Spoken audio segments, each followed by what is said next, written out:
There are elements in our psyche beyond our control. Have you ever had a dream that felt really important but you couldn't quite explain why? Do you find yourself drawn to certain types of stories or wonder why people keep telling the same kinds of stories over and over again? And do you think there's more to your mind than what you can see on the surface? Well, you're not alone. I think you're onto something really fundamental about the way our minds and reality work. Imagine this. When a baby is born, is their mind like a clean slate, waiting for the world to write on it? Or is there already a blueprint, shaping how they see and understand everything around them? This question has kept psychologists and philosophers scratching their heads for ages. Carl Jung, a famous psychiatrist from the 20th century, was all about the second idea. He thought that our minds come with some preset structures that affect how we see things. Jung called these structures archetypes. In this video, we'll dive deep into what these archetypes are all about, how they influence us, and how they connect to symbols. Jung was more than a psychologist. He was deeply interested in exploring religion and myths. By looking at stories from different cultures, Jung noticed something interesting. They often had similar themes and symbols, but what really blew his mind was that some of these same symbols popped up in the dreams of people with schizophrenia. So why do we all seem to have the same stuff floating around in our heads? Jung thought it was because our minds aren't just shaped by our own experiences. Nope, he reckoned there are some preloaded bits in there, common to everyone. He called these bits archetypes, and he believed they shape how we think and act. To get what archetypes are all about, we got to understand how Jung saw the mind. He split it into three parts: the conscious, the personal unconscious, and the collective unconscious. The conscious part is what we're aware of, the stuff we're thinking about right now. Then there's the personal unconscious, which holds all the stuff we've forgotten or pushed away. But the real interesting part is the collective unconscious. This is where the archetypes live, influencing how we see the world. Think of archetypes like organs in your brain. Just like your body needs organs to work properly, your mind needs archetypes to function well. They're like the building blocks of your thoughts and feelings. But the problem is, you can't see them like you can see your heart or your liver. Nope, you only notice archetypes when they pop up in your dreams or imagination. They're like whispers from your deeper mind, telling you stuff you didn't even know you knew. There is good reason for supposing that the archetypes are the unconscious images of the instincts themselves, in other words, that they are patterns of instinctual behavior. Jung's study of religious and mythological symbolism contributed to his understanding of archetypes, which are prevalent in various cultural myths and dreams. His extensive travels and encounters with different cultures, such as in East Africa and India, further shaped his understanding of symbols and the unconscious. The archetypes, such as the father, the mother, the wise old man, the hero, and the trickster, play a significant role in Jungian psychology. There are as many archetypes as there are typical situations in life.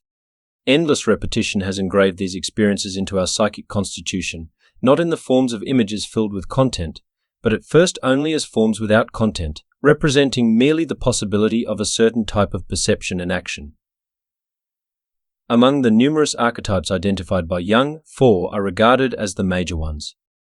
These are the self, persona, the shadow, and anima or animus.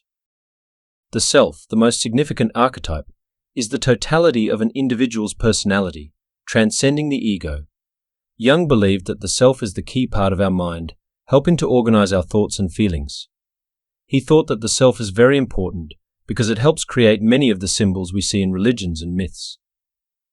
Edward Edinger, in his book Ego and Archetype, talks about how the self shows up in different symbols, especially mandalas.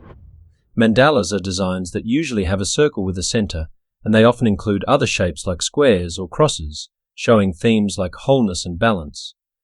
Other symbols and themes related to the self include the idea of combining opposites, the central source of life, and even the concept of God. Jung found it fascinating that many ways people have depicted gods in various religions actually reflect the self. However, Jung didn't mean to say that God is just an idea made up by our minds. He believed that our religious experiences come from a deeper place, but what exactly causes these experiences is something we can't fully understand. The persona, also known as the conformity archetype, is a part of the personality that emerges for the purpose of adaptation or personal convenience. It involves wearing different masks in various situations to conceal our true selves and present a different image to others. This can lead to the formation of the shadow, which Jung described as the unknown dark side of the personality. The shadow is formed from negative traits that contradict our real selves, and it is important to be aware of and integrated in order to achieve balance in our psyche. If the shadow is not acknowledged and addressed, it can lead to projection onto others and hinder personal growth. Recognizing and accepting the dark aspects of one's personality is essential for achieving self-understanding and balance. The integration of the shadow is a central part of the process of individuation and involves making a conscious effort to confront and accept one's own shadow.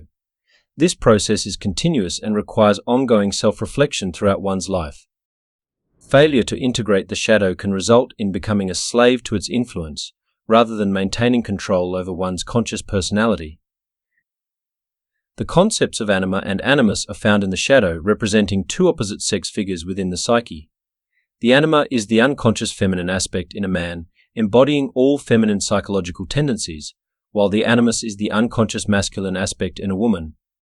Unlike the shadow, which can be integrated into consciousness, the anima and animus are often overlooked.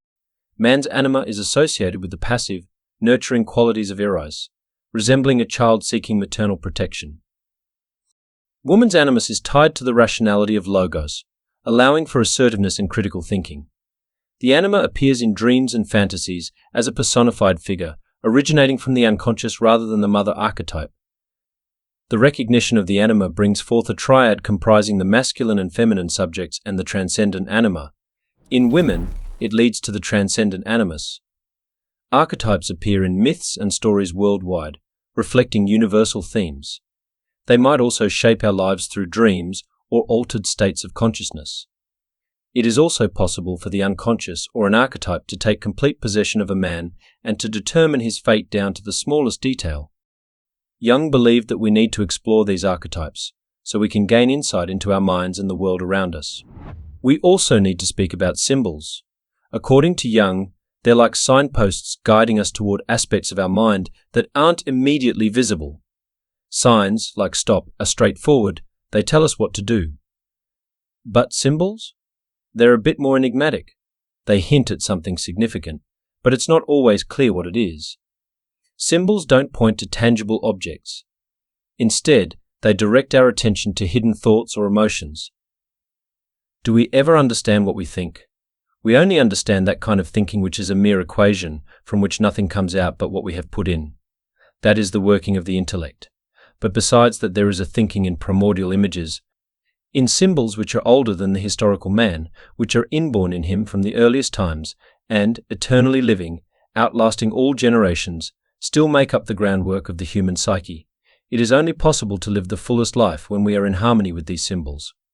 Wisdom is a return to them. Stages of life in the structure and dynamics of the psyche. Some questions arise when considering the existence of archetypes and the collective unconscious. Where does knowledge come from? Can we access knowledge from within ourselves rather than from external sources? Do archetypes have a level of autonomy or agency? So why should we care about all this stuff? Because understanding archetypes and symbols can help us understand ourselves better. They're like clues to the mysteries of our own minds. And according to Jung, becoming more aware of these clues is key to becoming a better, more conscious person.